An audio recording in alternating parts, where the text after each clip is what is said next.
This podcast is supported by The RealReal.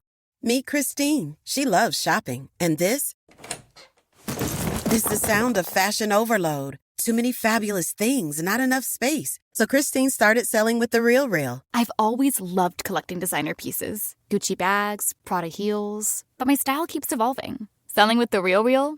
Game changer. I earn more, and they do everything. Seriously, just drop off your items or schedule a pickup. We handle the photos, descriptions, pricing, even shipping. You just sit back and watch your items sell fast to our 38 million members. And I get peace of mind knowing I earn more selling with The RealReal than anywhere else. Exactly. That's the sound of your closet working for you. The RealReal. Earn more, save time, sell fast. And right now, you can get an extra $100 site credit when you sell for the first time. Go to therealreal.com to get your extra $100. Therealreal.com. That's therealreal.com.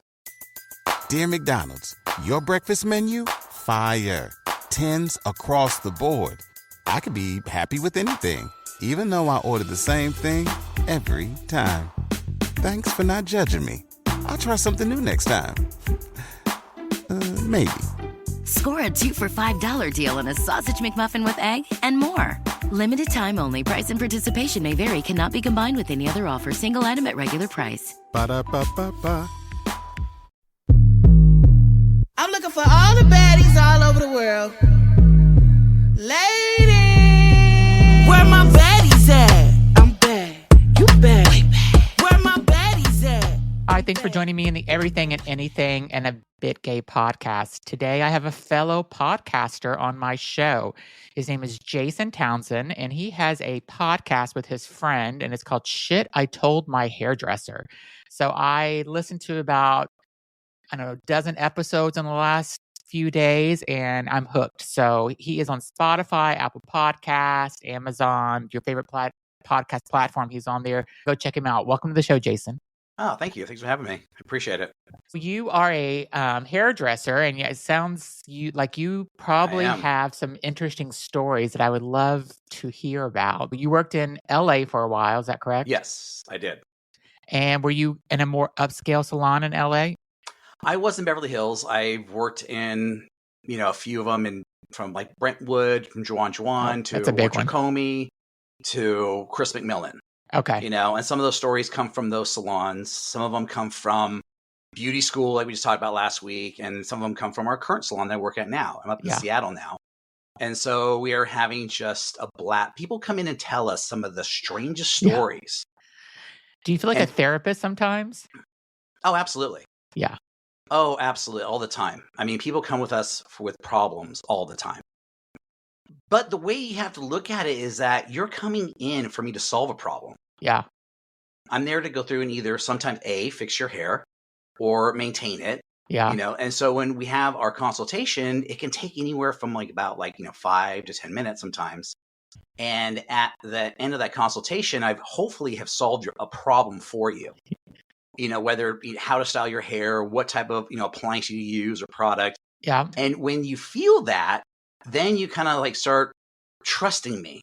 Yeah. And then from that point, it's like, hey, I know I can go through and talk to you about a lot of other things, and maybe you have some advice. But the caliber of people that come into the salons I've worked at, someone told me one time, they're like, you know a little bit about everything. Yeah. And you have to imagine meeting 8 to 9 people a day from every walk of life. And you have people who are CEOs, who run companies, who own their own businesses, and you hear, a lot. So you get these fantastic stories from them, but then you're also learning. If you listen to these people, you're learning a lot from them as well, too. So there's a bit of a give and take with that as well, I would say. Yeah. Have you had celebrity clients? Yes. And I have. Are they? And we do talk about them. We talk about them in the podcast, and a lot of names we can't mention. Yes. Some of these bitches will definitely slap us with a case. You know what I mean? Yeah. So I'm like, no. Some of them we can. Tell me one of the crazy stories that you can say their name, if you can. Oh, there's one that we just talked about. I wouldn't say it was crazy. I think it was stupid on my part. Okay. And back when I used to drink and I worked at Chris McMillan, he would always have his Christmas parties at his salon. Okay. And you would walk into the salon Christmas party, and it would be a who's who inside there. You never know who would be walking through that door. Because clients would come in as well? Also, he would invite clients, and it was very private. It was like a little bungalow right on Burton Way, really close to the Four Seasons Hotel. Okay.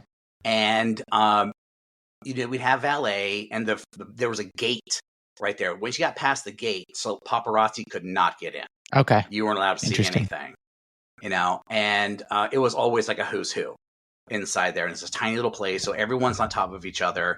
And I had a little too much to drink that night because it's our Christmas party, right? And I told Jennifer Aniston that her stupid haircut paid for my mortgage for years.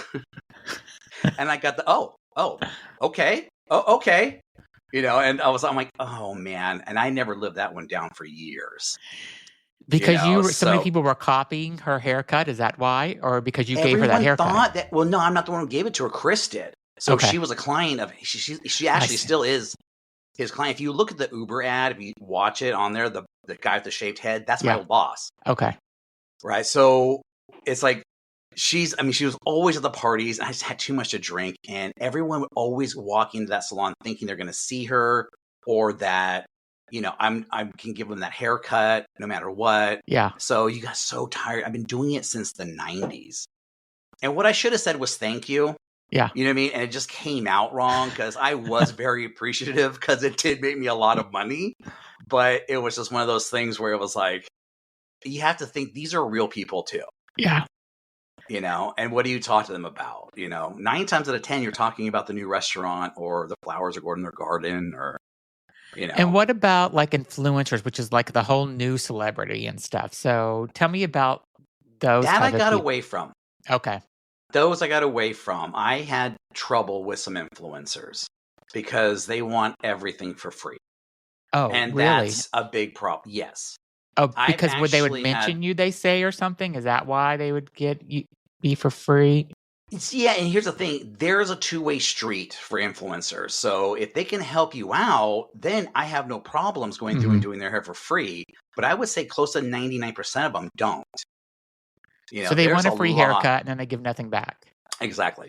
So like, oh, I have all these followers. The people who are making you the big promises don't do anything for you. Yeah. And I had a girl who just like went through on Google and on Facebook and just trashed me. Really? Because I wouldn't do her hair for free anymore because I didn't get anybody from her. But there's also the thing I used to do here in Seattle, probably the top 10 influencers here in the area. And they were my clients. And as soon as I told them what was going on, I gave them the name. Someone had to move back to the Midwest because someone got blackballed. So there's two ways that all of this as well, though, too. Wow. Just because you're an influencer doesn't mean you go through and just trash everyone and talk shit. Yeah. So. Wow. I'm surprised that they would. I mean, well, I guess I shouldn't be surprised. I think that they probably have the millennials that think they should have everything. So. Correct. Yeah. So that's the thing. So it's like there's a two-way street when it comes to influencers. Yeah. And a lot of the ones now I really don't pay too much attention to because they don't give you enough. And maybe I'm just not in that world anymore, being outside of LA. I'm not really paying attention too much to these people. Because they all want to be in LA. It's like the Housewives, where they say like there was one of the fashion designers said, "Yeah, I don't do anything with the Housewives because they never pay." Ever. So because they expect to get everything for free. So yeah, and my favorite were the Orange County ones. Oh, did you ever meet them and cut their hair? I never did, but I got to meet them at the Chateau one afternoon. Oh, they were coming in for dinner, and Walter was the maitre d' there. And Walter is this very tall, elegant black man, and he's just gorgeous. And this guy comes over to say, hey, we have an 8:00 reservation tonight. And he goes, I know, I'm sorry, we're running a little bit late. Give me a few minutes. They come back 15 minutes later. The whole group is there. Yep. And he goes, we need the table now. And he goes, do you know who we are? Of course, that line. Yeah, exactly. Insert eye roll here. Yeah. And Walter looks at him and he pulls his glasses down and goes, no, actually, I don't know who you are. Goes, Do they "This is have the camera Real crews with them and Housewives. stuff? This is the Real Housewives of Orange County." Yeah. And he goes, "Now I know, and now you'll be waiting even longer." And I was like, I mean, literally, my vodka tonic almost went flying sideways out my nose. The whole room erupted, and they all left. Because as soon as you hear Housewives, everyone just backs away. Yeah. Yeah. So Did they have cameras with them that night, or they were just No. all on their? on their own. I mean, did they think that there wasn't bigger, like real stars that came in there? I mean, that's kind of funny that they thought that they were. You know who had the biggest laugh that night? Who? Sitting behind me? Jerry Seinfeld. Yeah. Sitting right behind, and you can that laugh. It's like and everyone kind of like locked eyes, and we're like, "What in the hell was that?" Yeah. It was beautiful. It was such a gorgeous night. We were dying, and they all just walked out. So when you're doing clients' hair, sometimes when they're telling you these stories, do you ever get like you're just so bored with it, and you just got to get through the haircut or the hairstyle, and it's just the worst, or are you always a little entertained by people? It depends on what it is. I'm pretty good at changing the subject. You know, Okay. I'll go right back to their hair if I need to, or I'll turn the blow dryer on to where it starts getting kind of quiet. Yeah. You know, that's definitely like, you know, if I start blow drying, I get quiet. That means I'm bored of you. Okay. You know, that's for sure. And what But about if somebody comes in, they have nothing to say, they're just saying they're quiet? Do you care about those type of clients? I love it. Okay. I talk so much that when sometimes they're quiet, I've had people tell me like, "Hey, you want to know what? I don't want to talk." I'm like, "That's totally fine. I totally get it." Because sometimes You I know? don't want to talk, and I just go in there, Yeah. but I feel like I have to sometimes. But I love the woman that cuts my hair. So, I want to. This is another question I have for you. Do they ever want to be your friend, like outside of you styling their hair? Because like the woman that cuts my hair and dyes my hair, like I love her, and I want to like hang out with her. I want to go out to drinks with her and have a night out, and she's into it. I think. Yeah. I don't know if she's into it because she just Everyone loves gay thinks they're your guys. friend. Huh? Everyone thinks they're your friend. They're your best Yeah. friend. You know, Yeah, because you that's get to what's- know these people. I mean, I have a client that flies in from LA every 6 weeks. Wow. And I've seen it. I mean, I was there when she got pregnant with her daughter. I saw her go off to college, you know, so you know a lot about these people. She won't let anybody touch her hair but me, you know, so she flies in like on the dot every 6 weeks to Wow. get her hair done. So there are certain people that, yes, I will go to dinner with. She's definitely one of them. Yeah. You know, and we've shared a lot of life experiences, but there's some who want to go through and pretend like they are your friend, and if they're late or miss an appointment, not get charged because, hey, we're friends, right? And I go, yeah, but I'm also running a business. You know, you have to respect that too, and a friend would respect that. Yeah. And actually pay me for my time. The woman that cuts my hair, her and I talk about. So I'm in the Boston area, and it's some people. She said that my question to her was, do you ever get not tipped? Does people ever not tip you? And she said she had this one woman that was coming to her for a very long time, and it was a little high maintenance, and she was doing like this long process of whatever it was that she was doing to her hair. It wasn't just a haircut and a blowout or whatever. It was like, you know, the whole dyeing and all that. It seemed like it was she was there for a few hours. Yeah. And she said the woman would never tip. And then one day she kind of just asked her about it. Like, is there a reason why, like, are you not happy with my service? And the woman's like, no, I love it. I've been coming here for, 9 months or whatever. And just because she just doesn't tip. That's not part of who she is, she said. Yeah. And that's okay. You're That's still giving me crazy money. though. Yeah. I know it is a service-based industry, and certain cultures, like you go to England, no one tips. Yeah, I mean, but they she's tip in Boston, not England. She's got a tip.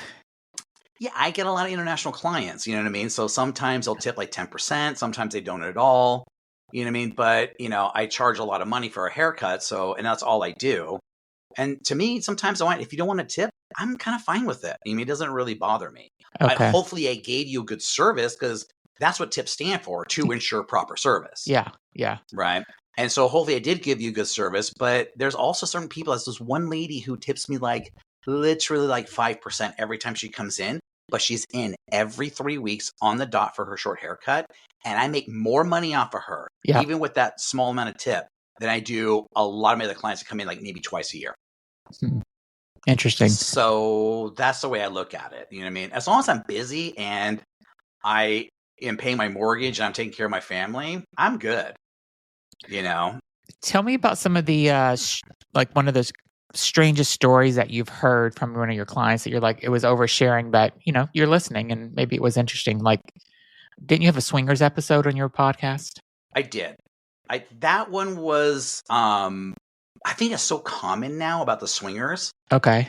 There's so many people out there that are, especially in an area like this where they have like an extra home just where they can go through and throw their parties at, so it's not around their family. Mm-hmm. So it's not in their private home. So people actually don't know where they live. But that, and then there's like the woman who had a threesome, who just got divorced, is in her 50s. And she was telling me about a threesome that she had with this young guy that she met in the college district, and it could have been her son. Good and for her. Female cousin. Her female cousin. Oh. Right. And then I like, now the blow dryer gets turned down a notch. Yeah. I got to hear this shit. Right. So I'm looking at her and I go, what? And like she goes, first yeah. cousin? She goes, yeah, she was out visiting. Yes, she was out visiting. And they were going through and she just got a divorce. They're out partying, out in the college district, meet some young guy. And she said it was the guy's idea to do it. And I'm like, well, of course. I'm like, of course it was the guy's idea to do it. But I'm like, it's your cousin. And she goes, yeah, I know. So we had to set ground rules. But what were the rules? I'm like, the rules should have been no. This is my cousin. Yeah, exactly. Yeah. It was like the rules were like, here's my no-no zones. And they still did it. Imagine the walk of shame after that. I mean, imagine, how do you even the next talk like Thanksgiving together. Like, how are you doing that? Exactly, right? Like, you went down on your cousin, and like, how do you pass the turkey? I mean, that's very or bizarre. Gravy, really. Yeah, Sorry, exactly. that was too far. No, I get it. Okay, well that is it. I mean, and that my wife is looking at me like, "What in the hell?" I'm like, I just listened. I listened to the entire thing, and I don't know if she was like trying to tell me like, "Hey, look how kinky I can get." Yeah, because I'm like the only straight guy there. You know what I mean? Yeah. So like, hey, look at me. I can be just as kinky, but I'm like, that's gross. That's not kinky. That's gross. Yeah, that's too far. Or the best friends that come in and I do both their hair, and one of them comes in and goes, "Oh, I got to talk to my best friend. I don't know how to do this." I'm like, "About what?" She goes, "Our housekeeper that we share." And I'm like, she doesn't want to work for my best friend anymore. I'm like, "Well, what is she doing? Making her clean the windows on the second story on the outside or something? Like, what's going on?" Like, Yeah. It's like slave labor. And she goes, "No. She's making her clean her dildos and her butt plug." Oh my God. And I'm like, I'm looking around going, who else is hearing this? Who else is hearing this? This is amazing. So every time I walk through that door, I get gold. And all you got to do is just ask a few questions, ask the right questions. I tell people about the podcast, and all of a sudden these like fantastic stories come out. Do they want to be on the podcast? I mean, do they want to hear their story? Some do. Yeah. Some do want to hear their story. So it's like they want to get it out. But I know who's lying and who's not. Okay. We have a really good sense because every story that we tell is true. It's not a fabrication. Yeah. When we get on the podcast, we literally we'll sit, my best friend Jack and I will sit down for a second, kind of say like, here's my idea. We'll think about what we want to talk about, and then it's not scripted at all. All we do is one shot, and that's it. And if it's not true, you can't do that. It has to be rehearsed. You have to go through this whole, and lies. That's why when people ask me about these questions about some of the stories, I can answer them because I was there, or Jack was there and he heard it. Does Jack have the same kind of craziness that's happening in where he's at? No, he's actually new in Denver now. So he moved from Beverly Hills over to Denver, fell in love. So that's what love does to you, moves you to Denver. And yes, there are some of the same kind of stories. He's kind of new out there, so he's kind of feel it out. Yeah. But he's got 33 years of doing hair behind the chair. And then also from like doing movies, and he did one with Lucy Liu, and was up in Canada for a while and worked with like Paul McCartney. He's worked with some really big names.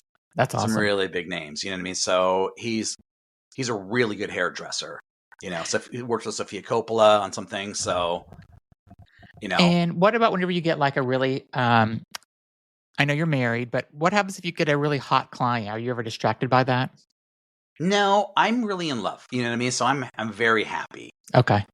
So, but not only that though, it's like, especially where I came from in LA, I guess I've everybody's seen kind of all hot. of it. Yeah. You know what I mean? It's like it's the land of the gorgeous people. And to me now, I'm like, it's just another person walking through the door. And everybody's an actor. Yeah. Everyone that sits in your chair, they want to come and beat the hot spot, and they're an actor, or they're this, they're that. And I'm like, great, how's the chicken? And I go, what? I go, how's the chicken? They go, what chicken? I'm like, at the restaurant you work at, because I haven't seen you in anything. Yeah. And they get so offended. So, but who is like, tell me a story about the biggest asshole, the biggest, bitch that came in and just like really, it was almost impossible. And have you ever had to fire a client? Oh, I've had to fire clients. Usually not actors and actresses, you know what I mean? But I would say there's been some clients where I've actually had to ask them just to get out because they're just impossible to work with. Absolutely. Like, what do they do though? Like, what's an example of something they did? Because I feel like that's so. I mean, we're just showing up late and demanding to have their hair done. Oh, throwing a fit, slamming their hand on the front desk and screaming at the girl at the front desk, or and just all these demands are coming in with like, I don't know if you can see it. I have like 3 hairs on my head. I don't have much. I want them to look like 6, and they want them to look like 24,000. And they come in with the same hair as I do, and it's like, make me look like this. And I go, honey, I want to look like that. Yeah. I want to look like her, and I'm a guy. You know what I mean? I would take that any day. But there's just certain people who, or they get. There's one story that we actually need to discuss, but it actually got very racist inside the salon, which I don't put up with. I mean, yeah. I mean, you can't tell by looking at me, but I'm half Honduran. My mom's from Honduras, and she's a hairstylist, and I grew up in the industry. And so when it comes to any type of like racism or something like that, I grew up with it. I absolutely hate it. So what's the story? Like, what did they say? I had a woman come in, and she was moving here to LA from, she was German, had a house in Arizona, and was moving to Los Angeles because her daughter's having a baby. Okay. And she was asking me, I was doing her hair. She was like, what are the really good neighborhoods here? I'm like, oh my God, this is LA. I'm like, you find a really good, like, Jewish neighborhood. Yeah. You know what I mean? Like close to a temple. I'm like, you're going to be in an awesome neighborhood. You know what I mean? They have a sense of community. The people are always walking around outside. I'm like, that's where I live. I'm like, it's awesome. And she looked at me and she was like, I'm German. I hate Jews. And the manager, by the way, is Jewish, and she's sitting right behind me. And I looked at her and I went, what? I go, honey, you're in the wrong town. She is in the wrong town. I go, this place is run by the Jews. I'm like, this is Hollywood. I'm like, what are you doing? What are you saying? And I mean, literally, I'm like, the cape came off. I'm like, nope. And the manager was like, she walked over. She's like, I'm the manager. She was like, you're leaving. Get out. She's like, I know you want to talk to me next. Goodbye. I couldn't believe it. Oh my God. And it's so weird when you go to Germany, they're trying to, like, people that had nothing to do with the Holocaust are trying to still make up for it because of their family, because of their great-great-grandparents had something to do with it. And there's some around. Oh God. There's some around. Actually, Jack was in Germany. He was part of the Madonna tour, and they denied him because they said he looked Jewish to walk into a nightclub. So really? there's still some stuff I remember him telling me that story. He said that he looked that way, so they said all of his friends could go in, but not him. Wow. Yeah. So, and you get it in LA, which is the weirdest thing. The last place you would think, because it's such a melting pot, and I was like, oh, no, you're out. We're done. This haircut is done. Half of it's done. Goodbye. Go somewhere else if you're going to talk like that. I'm in such a bubble. Boston is just like not like that at all. It's people are liberal and just, I mean, there's racism and stuff everywhere, but you would never hear anything like that here. It's crazy. Yeah, it's amazing what you do here. I mean, in Seattle, it's not, they think it's liberal till you get to the east side. Okay. And then it's not so much. So there was a lot of red flags running around, you know what I mean, over this past election around here too. And it happens. I don't hate people for believing whatever you want to believe in. I could care less. You know what I mean? Just don't force it on me. Yeah, exactly. But then if you're going to go through and preach hate in my chair, and I want to hear, if you expect me to go through and put up with that or agree with you, you can go. Yeah. You can go. I mean, I've actually worked with people before where some girl overheard me speaking to one of my clients from Venezuela in Spanish and walked over to me and says, "You're Mexican?" And I go, "No, I'm not." Did she ask if you speak Mexican? Then I looked at her and I go, "Did you hear me speaking Mexican?" She goes, "Yeah." "Oh, I mean," I go, "Right." Yeah. I go, "I'm Honduran." She goes, "Oh, that's why." And I go, "That's why what?" I was like, wow, okay, we're done talking. We're through here. So we're still friends. We have to work together, you know what I mean? Yeah. But it's just, I know where she's coming from. And now you'll be treated that way. And I'm just, I keep it very basic. Yeah. Because with people like that, you have to. No big words. You might scare them. I feel like you have to like go home and like decompress from this, right? I mean, after some of these days that you have with these people Every that day. are every day. Yeah. Okay. Every day. I have to come home. Everyone knows. Give me a good 5-10 minutes. Yeah. Or I drive home with nothing on in the car. Mm-hmm. Not even the radio, nothing. I just have to decompress and not hear anything. Because this is blow dryers. It's people talking all day long. Yeah. And then you've been hearing all these stories from people, and people want your help, or you're there to solve a problem, or and you are the therapist. But then also I trauma dump on them too. Yeah. So you want to go through and use me, I'll use you back. What's some of the stories you told them about yourself that you just, and did you ever regret it? No one's ever used anything against me, Well, did you ever regret it? Like, oh God, I shouldn't have said that much. 'Cause, I mean, I've done that at work where I've had friends at work and I don't know. Probably when we were out drinking at a happy hour, I definitely said the wrong thing. And I went home. I'm like, oh, am I going to get HR calling me tomorrow to tell me that I need to come to the office because I was inappropriate? I haven't had that, thank God, Okay. So, I mean, I get diarrhea of the mouth, and I'll tell you certain things. I mean, if at the most, it's I'm not going to come back to Jason again. Okay. Which is fine. I'm not for everybody, and that's okay. You know what I mean? If you don't want to hear what I have to say, or if I've said too much, that's fine. But a lot of my clients are not like that. They're very open-minded. You always attract the people that are like you. Yeah. And I really make sure that I have really, really sweet, nice people who are just really open-minded. That's so awesome. I love that part of it. And if you're not that type of person, I don't want you in my chair. I don't need you in my chair. I've been doing hair for 30-something years. I don't need you.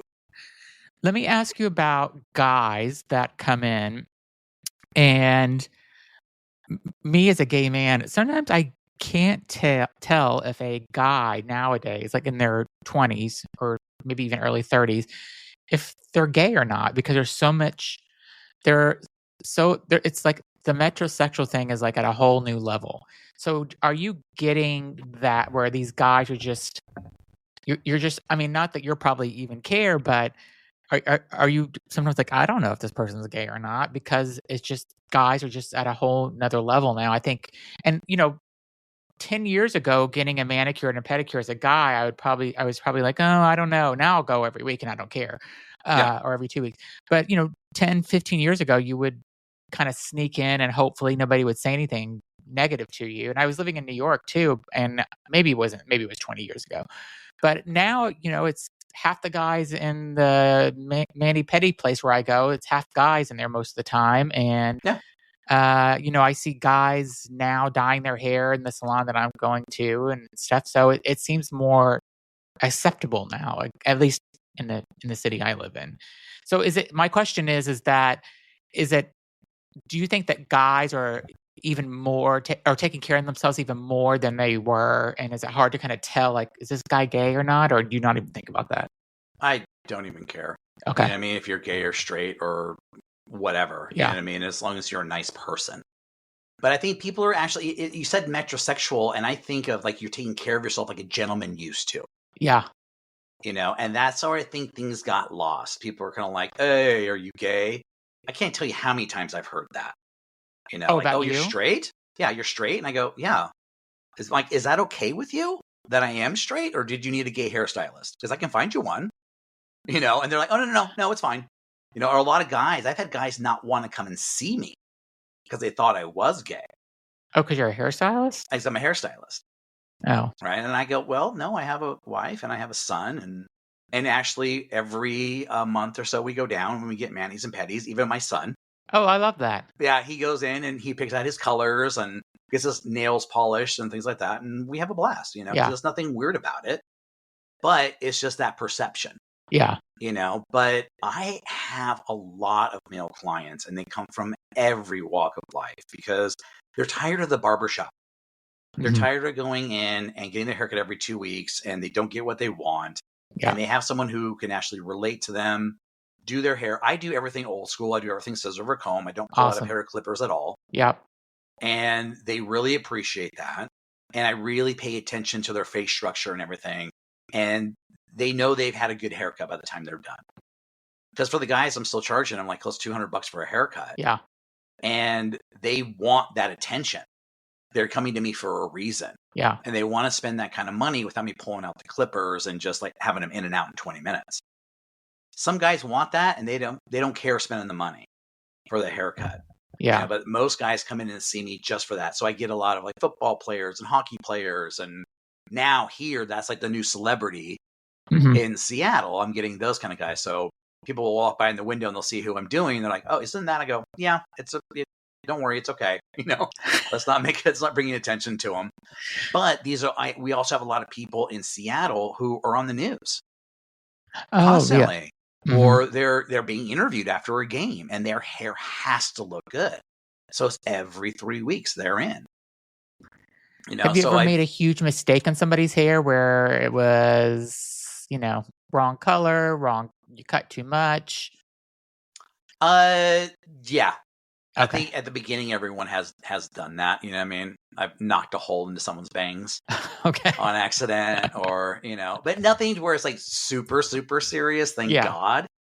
But I've seen some things. I mean, that has just been, I had a client come in one time and she took off her hat and someone cut her bangs all the way to her hairline. So it looked like you could slip a tortilla chip like right inside there. It was like this perfect like triangle. Yeah. It was genius. It was glorious. I loved it. So in college, my friend was starting a new job and she's just like, oh, I need to cut my bangs before going into my first day of work. And I said, okay, I'll do it. Like, how hard can it be? So I wet them and combed them down and they were wet. And then I cut them and I didn't realize that your hair will shrink. Yes. And she had probably the same kind of thing that your client came in where she had like her bangs, were almost non-existent by the time I got done with them. So she, they probably thought she was a little off and when she went into her job the first couple weeks, but. Yeah, but this is a professional, Yeah. You know what I mean, who's cutting your bangs and they went through and just massacred. I mean, I don't know if the woman pissed her off and she was like, this is my way to get back at her or, but I mean, it was really, really bad. Yeah. But I could kind of see why someone would do that because when she told me that the person who sent her in said I was the guy who fixes bad haircuts. And I'm like, yeah, well, this is to the hairline. I can't push a button and make your hair grow though. Yeah. And she looked at me and she was like, well, then what the hell can you do? I looked at her and I said, well, I can hold your hand while you cry. I was like, well, what answer do you have? I mean, it's like, it's gone. It doesn't exist. It is no more. I can't fix that, like push it down and, but people, the perception that they have in their head, like I'm going to go to the fixer and they're going to fix something. I'm not erasing a body. I'm trying to fix a haircut. Yeah. If they can give them a magic pill and it's just their hair's going to start growing like one of those dolls. Don't you think I'd be taking that? I'd be taking that. I would love to have that long, luscious, gorgeous hair. I'd have it down to my butt. I mean, it'd be awesome. But it's the perception that people have. I had a guy come in one time and he brought me a picture of Denzel Washington's son. I don't know if you ever seen a picture of him. Yeah, I know who you. If that beard, he looks like a Greek god. He's gorgeous. And he goes, Jason, I want this beard. I went, oh my God, me too. I go, we have one problem. He goes, what's that? I go, he's black. You're white. There's no, and I'm like, what? Did you kind of do a couple of toots before you walked in or what's going on here? Like, because that does happen. People come in pretty inebriated. We have the ladies who lunch, who walk through Oh, yeah. the door any given Tuesday to Friday lit up by 1:00. Wow. Yeah. I mean, So I've definitely gone in with pictures, not like a Denzel Washington son picture. I think I've been more realistic, but I'm like, I want my hair like this. But this celebrity, so Timothy Chalamet, for example, I didn't use of him, course, but he has yeah, amazing hair, I think. And yeah. I guess if I could have hair like that, maybe I would. But um, I could see people coming in saying, I want this hair, and their hair is like straight like mine, and just like it's not going to happen. So, I mean, I guess you could let it grow and perm it and do all that other stuff or whatever you would do. But I think it would. But I that's still what the don't think I could. consultation is for. As long as you have someone who is knowledgeable and can sit down with you and say, like, hey, you want to know what, your hair can't do this because of these certain Yeah. reasons, and you understand it, then you have a good hairstylist, as opposed to a lot of the hairstylists will go through and go, okay, sit down, let's try this out. Yeah. And that's when things go south. Yeah. Do you miss living in LA? Do you miss that kind of whole vibe and that client? And why did you move to Seattle? I miss tacos. Oh, I yeah. miss really good food. Yeah. Seattle has their scene and it's okay. Yeah. But the fruit and veg and everything is not fresh here. Yeah. So I really do miss like the customer service and everything of LA. But as far as the lifestyle, you're always on. You always have to be at the cool new restaurant or at the cool new club, or my next door neighbor was a publicist, so thank God I can get into a lot of places and meet people, and that's kind of how you got your name put out in LA. It was like, oh, you're such a name dropper. You have to be. Yeah. You have to be, because who are you going to trust? Are you going to trust the person that just cut Charlize Theron's hair, or are you going to trust the person that didn't? It's like, who are you going to go and see? So you name drop to go through and let people know who you've done. It's like Jack one time was on a photo shoot with this company, and the person that he was doing was Brad Pitt. He flew in on a helicopter, and he recognized Jack. And he goes, hey, cut my hair. Thank God you're here. I need a haircut. Do you mind cutting it before we do the shoot? He's like, sure. Cuts his hair. Next thing you know, the owner of that, of that company that was putting on the commercial, became his client. Wow. So you get these high profile clients, because if Brad's going to trust you to cut his hair, I'm going to trust you to cut my hair and my family. How did Brad know him? Just because of him in the industry? Oh, because we both worked at Chris McMillan, and he was, because of Jennifer, and he would come in. Oh, yes. Okay. And I know it's been many, many years ago. He just recognized him from the salon, and they knew each other because Chris would cut his hair. He'd be the one either shampooing him or something. So you become friendly with these people. So when they see you, it's like, oh, a sigh of relief. It's like someone I know is here. Yeah. Because they're surrounded by people that they don't know majority of the time. Yeah. Especially when you're out on location, all new people. So you see someone who you recognize, then it's, you're fine. Yeah. And that happens a lot. People kind of let their guard down, and, especially when they're changing their clothes and things like that. You just kind of turn your head, and make sure the hair's right when it's all done. Yeah. But they trust that you're not having, your phone out or a camera out, or, because that's one of the things was the paparazzi back then, was the paparazzi around the salon. Oh, really? So they'd wait for them to go in or out? Crazy. Absolutely crazy. And when I worked there, I smoked at the time, and I remember walking, I was actually Charlize, I walked her out of the salon, and I was having a cigarette, and she turns the corner, and you thought that Princess Di was still alive. I mean, it was just boom, the amount of flash in the lights. It was like a lightning strike. Do they hate that? She turned her head, and she looked at me, and I go, I didn't call them. And she goes, I know, they've been following me since I left the house. She's like, it's insane. I could not imagine. I couldn't either. And I ran too, because I'm like, this is insane. Yeah. It is so annoying. But I mean, I haven't been in LA, 10 years now, so I don't know exactly what it's like anymore. But that was probably one of the most annoying parts, is they were everywhere, filming everything, everywhere you went. Yeah. I couldn't imagine. Do you do any travel for people? Do you travel to your clients ever? I used to. That used to be a big thing in LA. Here, not so much. You do a few house calls every now and again. We'll get some high profile people. Yeah. And I'll go to their hotel and do their hair. But in LA, that was a big thing. We've had, you get private airplanes, you get helicopters flying you to places. Yeah. Yeah. I haven't been on a private airplane like Jack has. I've been on, a private helicopter before, get flown around, but never I've had friends of mine get flown to Dubai, but I also worked for a large hairdressing company, and I flew around the world working for them. I've been to 22 different countries, doing hair shows, and the next thing you know, the wives are kind of like, "Hey, we're gonna fly you down to Colombia," and that's pretty cool. That's pretty awesome, though. Getting away to see the world like that. It was really cool. I have to admit, I got to see a lot of the world. Then I would take side vacations afterwards. Yeah, but we would do all these hair shows all over the world. It was back then. It was Bedhead. Yeah, I worked for them. Right. And that was a huge brand. I mean, Britney Spears was that little, remember the Control Freak baby? Yep. That was Bedhead. Yeah. That was that line. So we were everywhere. We were like gods when it came to the hairdressing world. So we were getting flown out to do all sorts of things.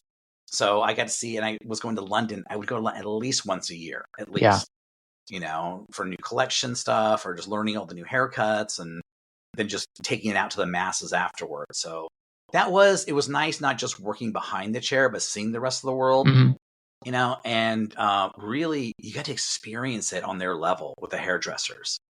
And they would tell you about their country and want to take you out. And that was probably the best time I've ever had. Getting the local tour from a local person is pretty amazing. Especially when you're in the same industry, you're the same people. Yeah. Just in a different location. And they want to show you like where they're getting their fashion stuff from or the great restaurants in their areas and stuff like that. So it was great, and then working with the distributors who half of them distributed shampoo and the other half distributed other stuff. You know what I mean? So you got to see a lot of weird shit. There's another story that we need to talk about that I haven't put on the podcast yet, where I've actually walked into a hotel room and there was like a mountain of coke and, some prostitutes everywhere. And I was like, whoa. Were you like, I got to get out of here because this is not very safe fast? Yeah. Yes. Yeah. Yeah. The guy that I'm talking about, I know now is in a Puerto Rican jail. He's sitting there for distribution. Yeah. I don't know how many years he got, but let me tell you, he got caught with a mountain of blow. Wow. So yeah. So you see a lot of stuff that kind of happens, but what better way to wash money but with shampoo? Yeah. I mean, the irony in that is just his genius, Yeah, exactly. Well, thank you so much for being on. Everyone, go listen to Jason's podcast. And again, it's Shit I Told My Hairdresser. It's on all the podcast platforms. I really enjoy it. I subscribe to it. Go on and take a look. And you want to say the name of your salon or anything? No, we're going to leave that out. Okay, we're going to leave that out. We're going to leave that part out. You know what I mean? Just because there's a lot of stories as well, though, too. You know what I mean? So I don't want to Got it.